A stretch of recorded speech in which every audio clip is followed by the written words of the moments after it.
there's no one more unconventional than the owl. This is a character by Bob Ford who doesn't sleep. He suffers from a rare disorder called insomnolence and literally never sleeps. He's constantly on the prowl, constantly looking for justice. He's justice for hire. He's the ultimate vigilante. In a sense, he's Batman without the cape and the pointy ears. It's one of the most exhilarating books you'll ever read. It's an action movie on the page. He's heavily armed. Oh, he's armed to the teeth. Yeah. He's got these two guns he calls the peacemakers under each arm.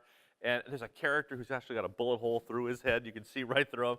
I mean, it's not hardcore reality, these books, but if you just want a hell of a good time and to have your heart racing when you're finished reading the book, you've got to read The Owl and Scarlet Serenade. They're just an absolute thrill ride. And then we've got Artie Deemer and his celebrity dog Jelly Roll. Here's a hero who's making a living off of his dog, who's doing celebrity endorsements and advertisements and things, and stumbles into a crime. These are the most unlikely crime solvers you'll ever meet. But the good news is the dog is not solving the crime. The dog is paying the rent.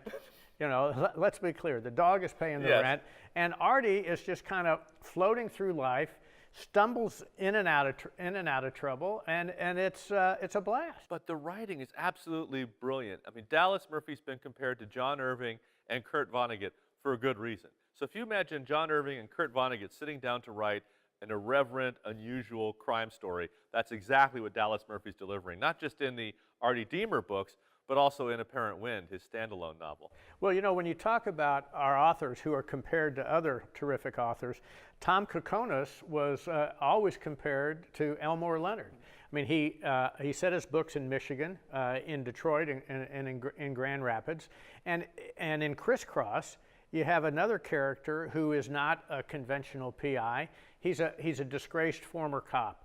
Well, Tom Kakonis also has a terrific series in the Waverly books. And this is about a gambler who doesn't set out to solve crimes. He just gets in over his head in some outrageous situations in Florida and Las Vegas and other places. And it's his cunning and his skill at gambling that gets him through. The Waverly books are just terrific. They're hard to categorize because he's not a private eye. He's not out to catch bad guys. He's out basically just to save his skin and make a buck. And it's great fun to read those books. And then there's Barbara Neely. Barbara Neely's Blanche series begins with Blanche on the Lam. Barbara Neely is African American, and Barbara didn't start out to write a murder mystery. She started out to write a novel about race, gender, and class, and it turned out to be a murder mystery. And these books were groundbreaking. They were groundbreaking not only because the protagonist was African American, she was also female, and she was a domestic. She was a housekeeper. And there hadn't really been a character in crime fiction like that. And what Barbara Neely did with those books is she really paved the way for a lot of other minority authors, both men and women. Diversity in more ways than one. We've also got Outrage at Blanco and Texas Vigilante by Bill Crider, which are essentially contemporary crime novels, but set in the Old West. I like to describe Outrage at Blanco like a movie pitch. Scarlett Johansson and Clint Eastwood team up to catch the bank robbers who raped her. You see it right there. It's again, we keep using Elmore Leonard, but it's an Elmore Leonard-like sensibility, but set in an Old West milieu. Nowadays, so many people are trying to take Westerns and tell them in a modern day way. Like Justified, Like Justified. And what Bill has done is take a modern approach to crime stories and set it in the Old West with Ellie Tain. She's a frontierswoman whose husband is killed in he's an innocent victim of a botched bank robbery in town, and she's raped by the bank robbers, and she decides she's a dead woman anyway, and she's going to go after the guys who killed her husband. And she's no sharpshooter or anything. She's no gunman.